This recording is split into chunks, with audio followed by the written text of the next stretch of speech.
Welcome to this episode, where we're going to break down lighting setup and placement. Lighting can completely transform your video, and in this section, we'll go step by step through the key light, fill light, and background lighting to create a professional look. Every room is going to be slightly different, but this setup is based on a typical home office size, making it as realistic as possible. The goal is to help you create a similar look in your own space. To get started, place your lights in roughly the same position as ours. It doesn't have to be perfect yet. To make it clearer, we're going to fade up each element one by one, starting with the key light, then the side light, followed by the background light, and finally the practical light. This will help you visualize exactly where each light is positioned in the setup. Pause the video now and get everything in place.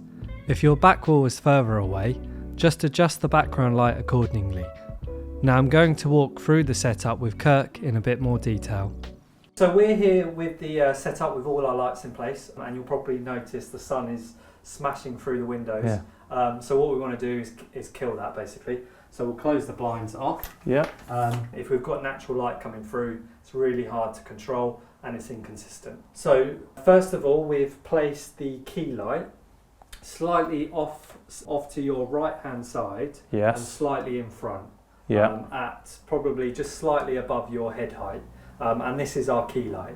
Okay. We'll show what that does on a screenshot, and yeah, you'll be able to see what that's doing. So slightly in front to the side. Yeah, exactly. So we're slightly off centre, slightly one side, so it's lighting this side of your face. Okay, and you'll be able to see what that's doing and how to achieve that with the screenshot. So the idea is to light one side of the face essentially. Yeah, almost. As long as there is some fill coming from the other side, we don't want it. We don't want a completely dark and a completely lit face. Yeah, yeah. Sometimes in the movies you will see that. Yes. But in this scenario, we're trying to just slightly more on one side than the other, and that creates depth within your face, essentially. Yeah.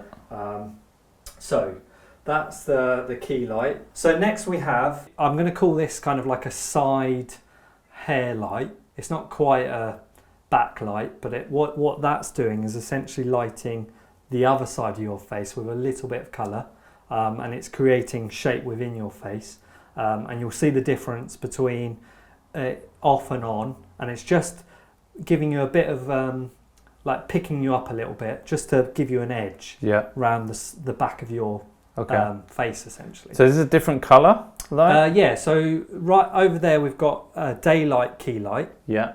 And then here we've got like a yellowy light to match our background light, which we'll explain in a minute. And the position of this is essentially, because it's not a particularly powerful light, it's quite close to me. Yeah. And it's kind of like it's almost opposite that one, isn't it? Exactly, yeah, and it's just filling in that side of the face just a little bit, and because it's a different colour, we're just separating the two colours. Okay, got it. So that's mimicking daylight, because it's like it's about 5500 Kelvin. Yeah, yeah. But we're getting a bit scientific now. Yeah. And this is kind of more like a yellowy warm light. Okay. And it's a nice contrast to each other. There would be other options, a more powerful light from further back, but in this case we're using quite a small light, hence why it's quite close. If we were using a more powerful light and spotted, we could be further back and it wouldn't be so kind of like intrusive on you. Okay.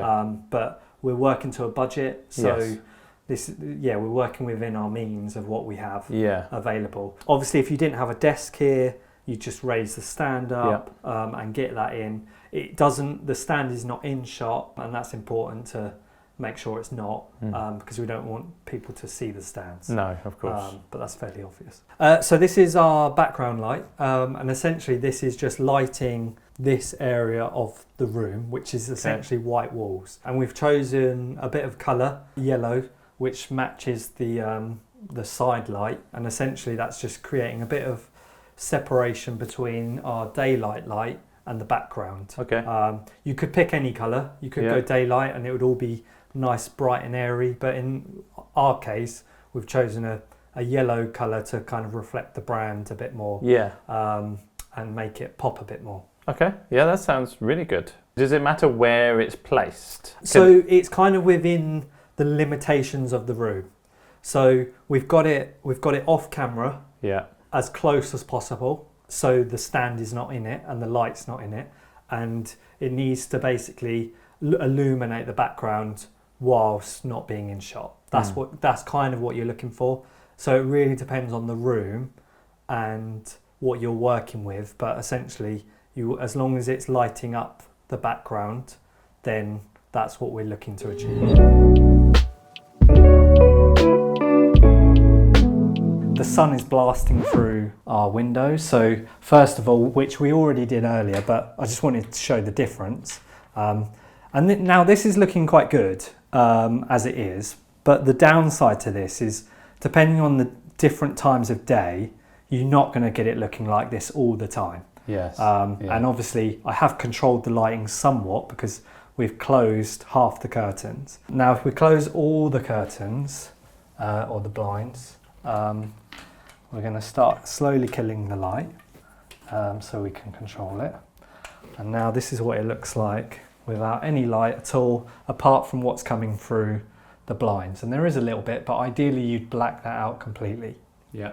So we're going to turn on the most important light, which is the key light. And essentially that is lighting this side of the face.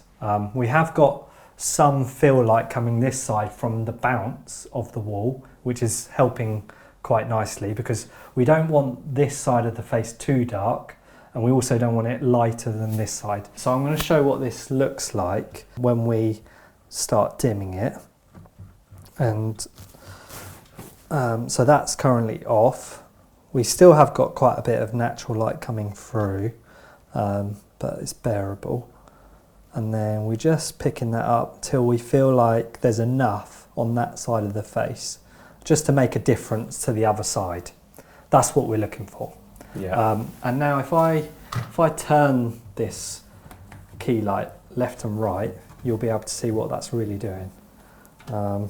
So as that comes in and going to the extremes, right to the other side, you see, and what we're really looking for is just enough on this side, probably about there. We have got some natural light, which I'm going to try and see if I can block that off completely. And we've also got our egg crate, which is controlling the light. It's stopping it from spilling onto the background. Yeah. So when we move that, you can see it hitting the background. Oh yeah, and then when we put it on here, it's just hitting that. And I think actually at the moment it's probably a little bit too bright. We probably want it there. We don't want that hot spot on the forehead, so we just want to dial that light down a little bit until we feel like it's looking good. This here is a spot from our windows, from our blinds, because it's not quite cutting the light. Yeah. So ideally all these windows would be completely blacked out. Yeah. But in our scenario they're not, but they're controlling enough of the light for it not to be too much of an issue. So we've got a key light, and so now we're moving on to our side light, and this is just basically to fill some of this side of the face, and it's turning on now, and it's working as a catch light essentially. So ideally the side light, the rim light, would be catching you from this angle here, and it would be slightly further back, but we're kind of working within the room and what we have lights wise to work with. And this is doing a nice job of that. Yeah. And here it is without and with. So yeah, hopefully you can see that. I'm just going to move it around just so you can see, like we did with the key light, what that's actually doing. So that's currently off. Yeah. And then we're bringing it round, and it's very subtle. But it's just enough makes a difference. Just to make a difference. Yeah. So now we're going to turn on our background light, which will hopefully transform the image. So as you can see, we did have white walls. White walls are really challenging, but they're great if you want to use colour. And in this scenario, that's exactly what we've decided to do, to give it something different essentially. Yeah. And obviously Mini Athletics, being quite a colourful brand, it is great to have some colour in there. Yeah. So what this, essentially we've got this off camera so you can't see it, and then I'll just show you the difference in terms of brightness. So we're at 100%, but because this is an LED light, it's much softer, so we need that punch. And this room is quite small, but we've got a lot to light up.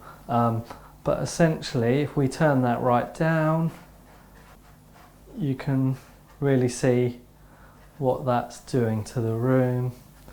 And then we've got it angled pretty much face onto the walls, but I'll just turn it on and off just so you can really see what that's doing. So that's the background light, and then we're going to add one more light which isn't within the budget that we set. But like anything, the more you kind of put into it, especially with kind of video work, the better it can look. But the budget could be endless, but obviously I want to show you what it could look like with one more light. So this is the other light that we've got. We just wanted something in the background over here just to create a bit more interest, and you know, we could light these up or we could go for a different colour, and in this case that's exactly what we've chosen to do. And we've gone for blue because it's a contrasting colour to yellow essentially. And because the radiator was here conveniently, we've decided just to pop that on here like so, and that essentially just adds some colour to our setup, and that is our pro setup. That's great, doesn't it? I think so. Yeah, and the sound is great. It looks good.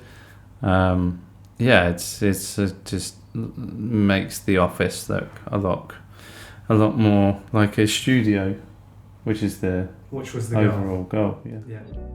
And that's it. You've made it through the full setup. You've got your lights in place, your mic sounding good, your camera looking sharp, and your zoom settings dialed in. Now it's time to put it in action. Whether it's a Zoom call, a bit of content filming, or something bigger, you've got a solid foundation to build from. Remember, don't worry about making it perfect. The key thing is you've taken the first step. You'll refine things as you go. Thanks for watching, and if this helped, give it a go, share it and tag us. I'd love to see how your setup turns out. Good luck and keep creating.